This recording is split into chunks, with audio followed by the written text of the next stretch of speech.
Our guest speaker this evening, Sarah Younan, has a background in art and heritage.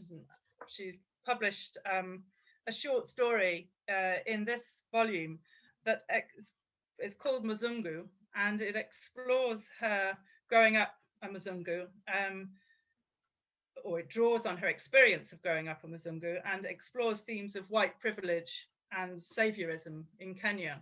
And she's also currently working on a memoir. I'm going to reveal that you're also joining us from Kenya at the moment. So thank you. Given that there's a bit of a time difference, I'm particularly grateful that Sarah can be here.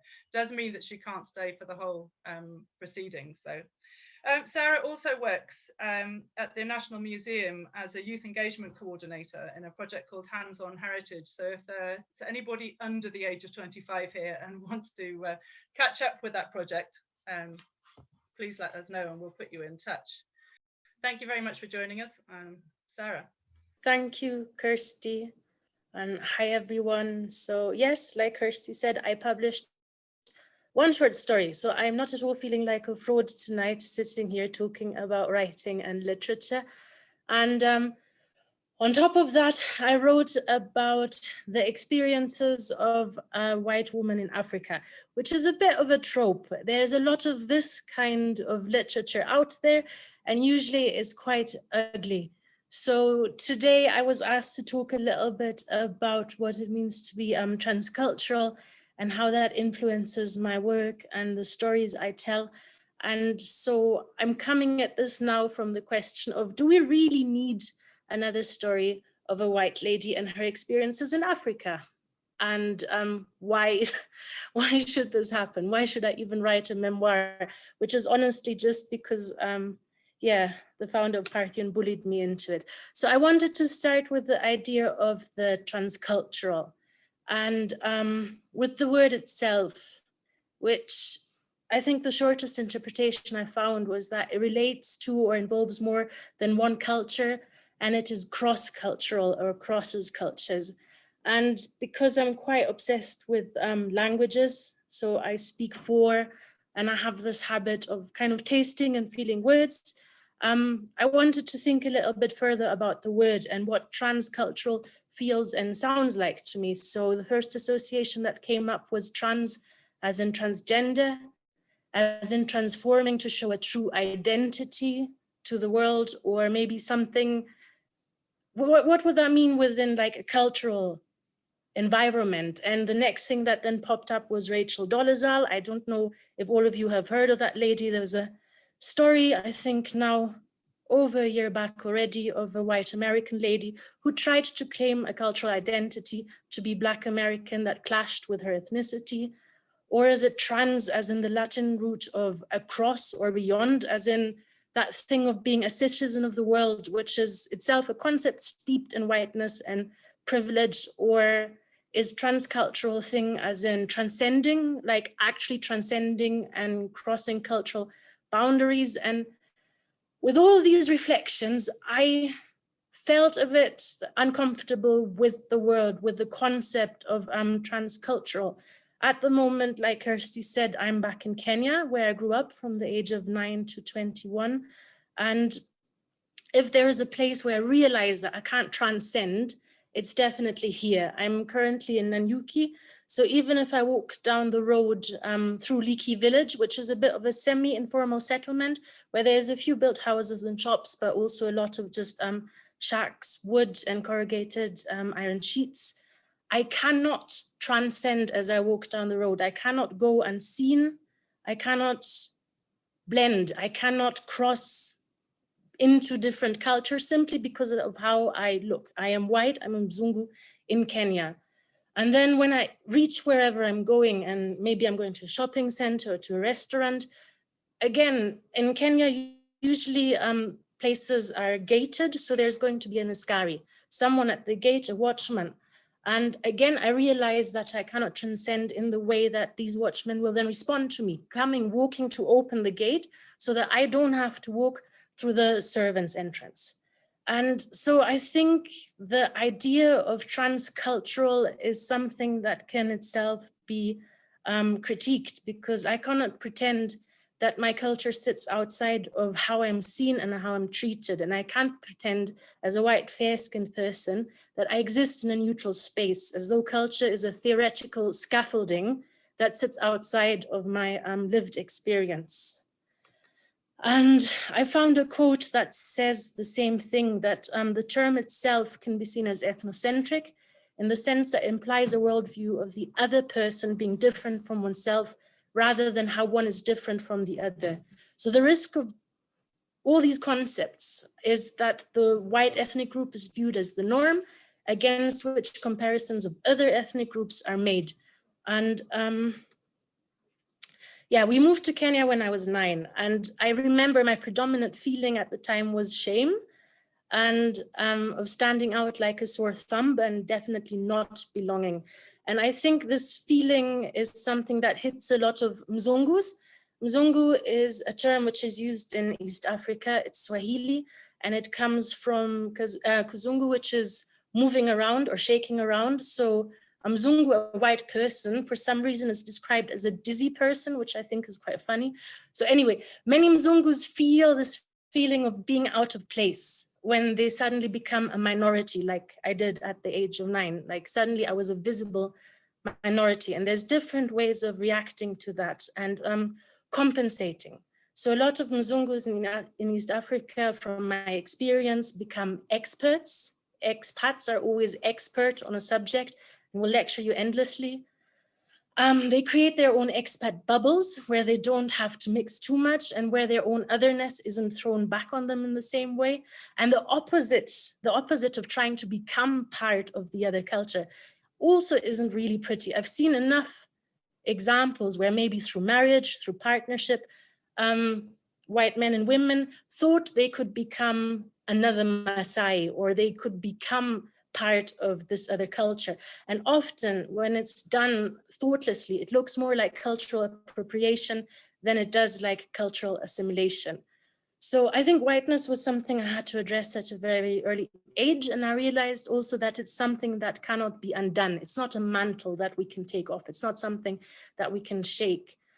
And so my reaction also in my writing was to try and turn around that lens of otherness and to try and read myself, my surroundings, and the world differently, to understand and accept that I was also other from another perspective, that I also could be out of place, and that the way I experienced and felt, the way I was treated was not normal and not the norm. And I think this thing of seeing the otherness in your own culture is, for me, an important cornerstone of writing. And it helps to read environments, situations, people, and culture is not this big thing. So my example is extreme. It's a very visible difference that I couldn't step away from experiencing. But there are smaller elements of culture, institutional culture, the culture of a family or a home. And for me, this big idea of culture is made up of these little building blocks, which again have to be reviewed and thought about. This thing that is my normal culture is an other to someone else. And I think it made me become more aware of the culture of how we talk and write about things, the words we choose in books, how different people are described, how we choose to describe and talk about things, even stuff like football articles. We had a recent example of how Black footballers are often described for their physical prowess, whereas white footballers are often described for their technical finesse. Once you start looking for it, it really is everywhere. But to go back to when I was little, an author, an African author, and there's many who are excellent and they're changing the script, who really drove home that I wasn't alone and I was onto something, and it was embarrassing, but it was also okay, was Binyawanga Wanaina. I'm going to type out the name after I'm done rambling, so you can look him up if you like. And his first short story that I came across was called Ships in High Transit. And it's a story set at the Kenyan coast. It involves tourists and tour guides and fake Maasais and white Kenyans reinventing themselves, coked up parties on the beaches. And I saw a Kenya in it that I knew. I saw all these different people and their interaction. And for me, it was a big moment of realization coming across Binyawanga's work. And let's see how I'm doing for time. I'm okay. So I'm gonna read a short excerpt from that short story, Ships in High Transit, that I think kind of resonates with what I'm rambling about here. So the short story is written from the point of view of a tour guide who regularly meets tourists that come through, with certain exceptions of Kenya. They are looking for the wilderness, they are looking for the unspoiled nature, they are looking for the traditional grounded culture, they are looking for whatever they're looking for, and because of their privilege, that is what they're going to find, and that is what the tour guide reflects back at them. So he says in the short story, all those years, the one person who saw through him was a fat Texan accountant in a Stetson hat who came to Kenya because he had sworn to stop hunting and start taking pictures. After the game drive, they had a beer together, and the guy laughed at him and said, I reckon me and you, we're like the same, huh? Me, I'm just this accountant with a duplex in Houston and 2 ex-wives and 3 brats, and I don't say boo to no one. I come to Africa and I'm Ernest Hemingway, huh? I wouldn't be seen dead in a Stetson hat back home. Now you, what kind of guy are you behind all that horse shit? And I think when I try to boil down what true trans-culturalism would look like to me, it's that. It's that level of self-awareness of back home, I'm no one. But here, all of a sudden, I feel and become Hemingway, and you too are playing a role. And it's that seeing each other, that point of culture is not a magical, ephemeral thing, and identity is not some kind of cool protective cloak that we can wear, but that it's okay to not be all of that. For me, transcultural in the truest sense isn't a cool thing that we acquire by being able to shift between cultures and be a little bit of this and a little bit of that. But the connection becomes real when we learn to be humble and when we learn to laugh at ourselves and to admit that we're quite basic. For me, the shame of being a Mzungu, being out of place, being other, being looked at, being pointed at, sometimes touched. Like if we went out into the village, my hair sometimes would be touched by other kids, and that was really bizarre. But the shame subsided when I learned to laugh at myself. For a long time, I was angry at other Mzungus and their misdemeanors and their misbehaviors. There was a vanity of small differences where someone who looked like me reflected back on me, and how they acted reflected back on me, and it was uncomfortable. But at the point where I stopped judging their missteps and also stopped judging my own and became a lot smaller, it became bearable. And I think these days, I'm not cool and transcultural, but what I have become and what I hope is reflected back in my writing as well is able to exist in a space in between. So in Kenya, there's this term katikati, which means half-half, but not in the sense of being half and half, but more like halfway or halfway in between. And it's a new space that opens up in between other things. In Western cultural thoughts, there's a similar term, which is liminality, which is the stage in between something that is no longer and something that is not yet. But the reason I prefer the idea of katikati to the idea of liminality is it's not as loaded with cultural thought. And also liminality is defined as something which is impermanent, which cannot hold and must eventually dissolve into the next dominant state of being. And I don't particularly buy into this idea of dissolving into the next dominant state of being, or that something which is liminal and impermanent could not last. I think the world itself is a very unstable place. If you're looking into physics, apparently, even things that appear solid are just a series of events. So why should we look for any kind of solidity and stability? And why can't we choose to define as katikati and to try and break away from these dominant ways of being? So should white writers be able to write stories about Africa or any other place? Are we able to write beyond our own original background culture? And I think it depends how we write and the kind of stories that we write. Is it our projection of otherness? Is it that kind of fantasy that we have come to seek? Or is it a more self-aware attempt? And when I write about the uncomfortableness. I reflect back on whiteness in Africa. Africa is not a background for my white story, but I am reflecting on what it is to be white and to become the other, because I think maybe that is a valuable experience to be shared, rather than the adventures with the Maasai and the lions and the snakes. There's a funny quote from Binyawanga where he says, so many books by white authors about Kenya I've read are full of snakes on the patio and lions in the garden. And I am a Kenyan. I know one person who's ever been bitten by a snake. So how come these things keep cropping up over and over again? So it's that book which I am trying not to write.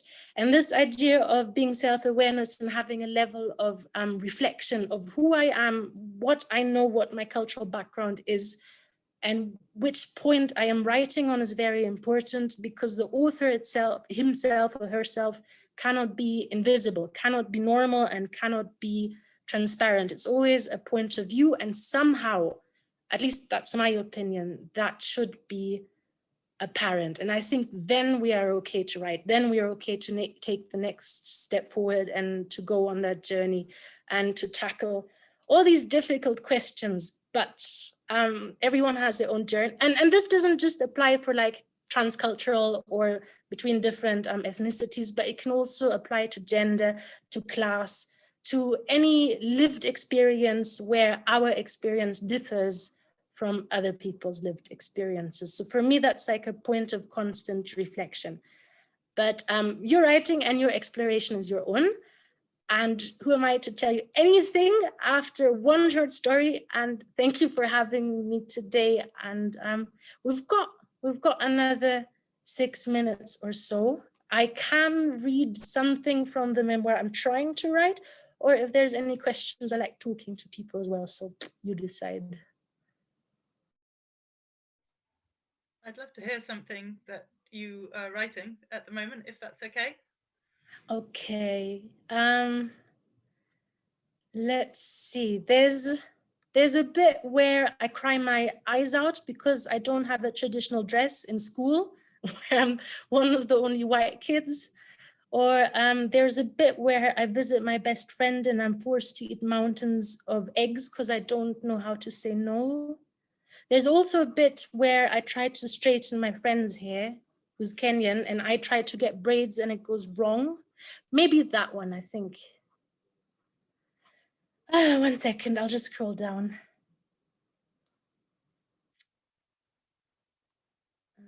Sorry. Nearly there, I'll find it. So I'm not going to read the whole thing because I don't think we have time for that. But my best friend, when we moved from Nakuru to Nairobi, was called Linda.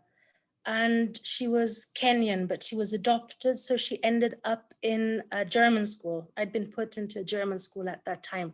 So she stood out all of a sudden again as a Black Kenyan girl. And she tried to deal with that in many different ways. And one of them was she wanted to have soft hair, a lot like mine. So we put relaxer on her hair. And this is not something that's particularly healthy or something that should ever be done outside a salon. And half of her hair fell out when she showered, and it was terrible. And then a few weeks later, I was approaching the situation from a very, very different perspective. I'd always wanted to have braids. I'd always wanted to fit in from a different angle, and I love braids, and I wanted to have braids, and I didn't have the hair for braiding. But I can't find it. It's too long, 1 second. So anyway, she took me to a market with her. And on that market, suddenly I was very much the only white girl around again.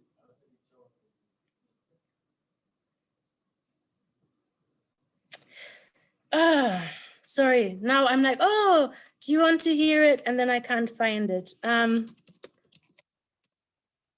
we are. So we're on the market. Linda is more at ease here than I have ever seen her in school. She looks like one of the market women's as she walks off in search of drinks. I shrink back into my plastic seat without her. I'm hot and the intense pulling on my scalp is bringing on a headache. A fly lands on my arm, one of those fat green ones. It's almost pretty in the sun as it rubs its legs together and wipes its eyes. When I look up, there's a man standing where Linda sat minutes earlier.